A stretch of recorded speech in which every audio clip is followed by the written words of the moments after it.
మొదటి గుడారాల పండుగ సరిగ్గా లెక్కబెట్టిన రోజు ఇస్తలు తెస్తామని 80 ఇస్తలు తెచ్చా.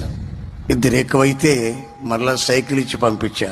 ఇంకా 2 తక్కువ, అంటే 82 మంది వచ్చారు గుడారాల పండుగకి.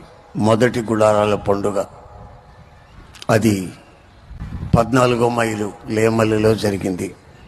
అక్కడ రోడ్డు ప్రక్కన పోరంబోకు స్థలంలో చిన్న గుడిసె వేసి ఆరాధన చేస్తున్న ఆ పరిచర్య ఈ రోజున మీ కళ్ళకి కనబడుతున్నటువంటి ఇంత పరిచర్యగా మారింది.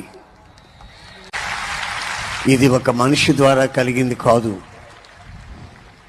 ఇది కేవలం పరిశుద్ధాత్ముని ద్వారా కలిగింది. ఆయనకే మనం స్తుతి చెల్లించాలి. ఏ ఒక్క మనిషి మహిమపరచబడేదానికి లేదు.